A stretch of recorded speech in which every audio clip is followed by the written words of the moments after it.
Welcome back to CBS This Morning. Air travel is bouncing back in the U.S. I took a flight to get here to New York. On Friday, TSA checkpoints screened more than 2 million people a day for the first time during the pandemic. But there's a lot more trouble in the air because of a growing number of disruptions on planes. These people had to subdue a man in the middle of a flight over the weekend. Errol Barnett is at Reagan National Airport outside Washington. Errol, it seems like there are more and more of these incidents. Yeah, that's right, Adriana. I'm confident you were very polite and well-behaved on your flight, but the reality is the FAA is reporting there have been more than 3,000 complaints of unruly passengers just since January 1. Compare that to the past decade, where the agency says it investigated 1,500 incidents total. And you're right, for the first time in recent memory, we're now seeing an off-duty flight attendant as the one allegedly causing the disruption, and it was all caught on video.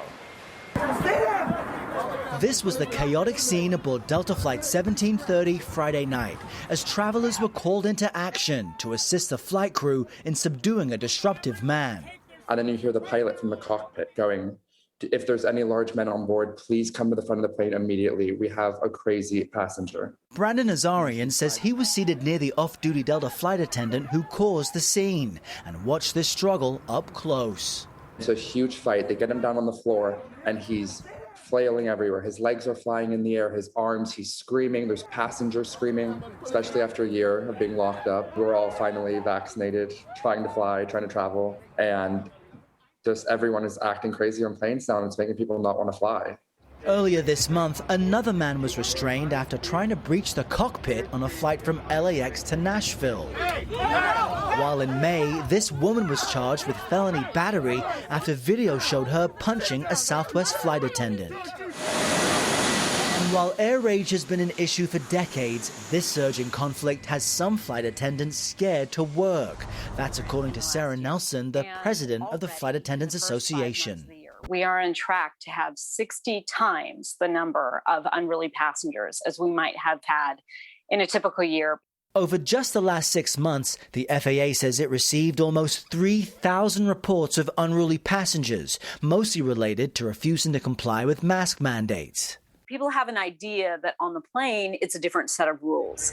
Not to mention all the stresses that people experienced over the last year, all the uncertainties that they went through. People are feeling like enough is enough, and they're really acting out. And now they're getting out and wanting to be free. And the first thing that they have in front of them is a combat over a mask.